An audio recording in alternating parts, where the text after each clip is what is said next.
नमस्कार दोस्तों, स्वागत है आप सभी का। दोस्तों, आज हम सत्यनारायण कथा की अध्याय 3 के बारे में जानेंगे। तो चलिए शुरू करते हैं। सूत जी आगे बोले, हे श्रेष्ठ ऋषियों, अब आगे की कथा कहता हूँ। पहले समय में उल्कामुख नामक एक बुद्धिमान राजा था। वह सत्य वक्ता और जितेंद्रिय था। प्रतिदिन देव स्थानों पर जाता और निर्धनों को धन देकर उनके कष्ट दूर करता था। उसकी पत्नी कमल के समान मुख वाली तथा सती साध्वी थी। भद्रशिला नदी के तट पर उन दोनों ने श्री सत्यनारायण भगवान का व्रत किया। उसी समय साधु नाम का एक वैश्य आया।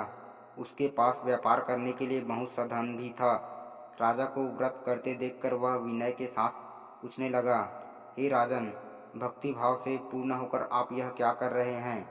मैं सुनने की इच्छा रखता हूँ, तो आप मुझे बताएं। राजा बोला, हे साधु, अपने बंधु बांधवों के साथ पुत्र आदि की प्राप्ति की एक महाशक्तिमान श्री सत्यनारायण भगवान का व्रत व पूजन कर रहा हूँ। राजा के वचन सुन साधु आदर से बोला, हे राजन, मुझे इस व्रत का सारा विधान कहिए। आपके कथानुसार मैं भी इस व्रत को करूँगा।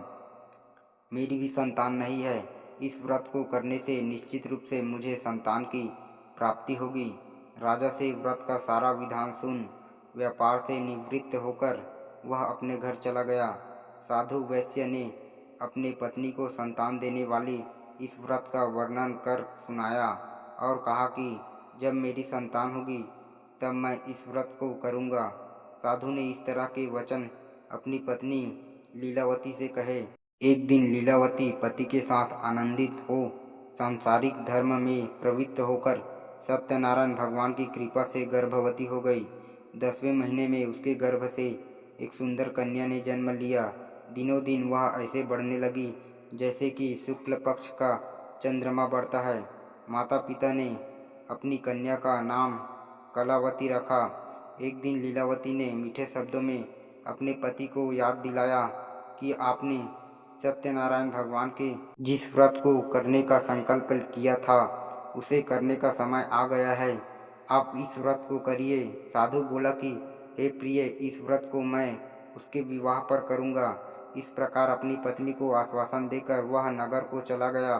कलावती पिता के घर में रह दिनों दिन बड़ी होने लगी। साधु ने एक बार नगर में अपनी कन्या को सखियों के साथ देखा तो तुरंत ही दूत को बुलाया और कहा कि मेरी कन्या के योग्य वर देखकर आओ।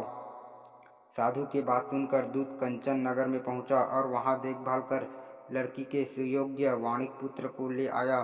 सुयोग्य लड़के को देख साधु ने बंधु बांधवों को बुलाकर अपनी पुत्री का विवाह कर दिया। लेकिन दुर्भाग्य की बात यह है कि साधु ने अभी भी श्री सत्यनारायण भगवान का व्रत नहीं किया। इस पर श्री भगवान क्रोधित हो गए और श्राप दिया कि साधु को अत्यधिक दुख मिले। अपने कार्य में कुशल साधु बनिया जमाई को लेकर समुद्र के पास स्थित होकर रत्नासुरपुर नागर में गया। वहां जाकर दामाद ससुर दोनों मिलकर चंद्रकेतु राजा के नगर में व्यापार करने लगे। एक दिन भगवान सत्यनारायण की माया से एक चोर राजा का धन चुराकर भाग रहा था। उसने राजा के सिपाहियों को अपना पीछा करते देख चुराया हुआ धन वहां रख दिया जहां साधु अपने जमाई के साथ ठहरा हुआ था। राजा के सिपाहियों ने साधु वैश्य के पास राजा का धन पड़ा देखा तो वह ससुर जमाई दोनों को बांधकर प्रसन्नता से राजा के पास ले गए और कहा कि उन दोनों चोरों को हम पकड़ लाए हैं, आप आगे की कार्रवाई की आज्ञा दें। राजा की आज्ञा से उन दोनों को कठिन कारावास में डाल दिया गया और उसका सारा धन भी उनसे छीन लिया गया। श्री सत्यनारायण भगवान के श्राप से साधु की पत्नी भी बहुत दुखी हुई। घर में जो धन रखा था उसे चोर चुरा ले गए। शारीरिक तथा मानसिक पीड़ा व भूख प्यास से अति दुखी हो अन्न की चिंता में कलावती एक ब्राह्मण के घर गई। वहां उसने श्री सत्यनारायण भगवान का व्रत होते देखा, फिर कथा भी सुनी। वह प्रसाद ग्रहण कर रात को घर वापस आई। माता ने कलावती से पूछा कि हे पुत्री, अब तक तुम कहाँ थी? तेरे मन में क्या है? कलावती ने अपनी माता से कहा, हे माता, मैंने एक ब्राह्मण के घर में श्री सत्यनारायण भगवान का व्रत देखा। कन्या के वचन सुन लीलावती भगवान के पूजन की तैयारियां करने लगी। लीलावती ने परिवार व बंधुओं सहित सत्यनारायण भगवान का पूजन किया और उनसे वर मांगा कि मेरे पति तथा जमाई शीघ्र घर आ जाएं।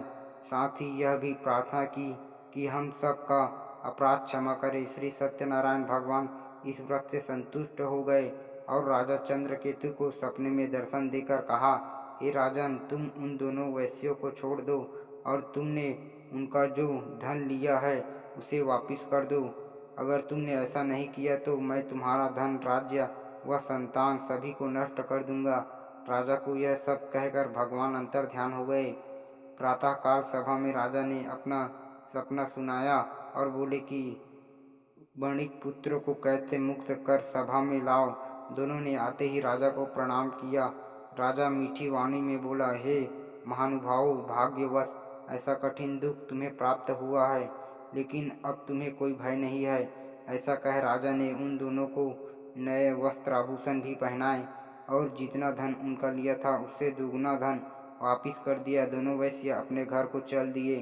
तो दोस्तों, ये थी भगवान श्री सत्यनारायण कथा की तृतीय अध्याय।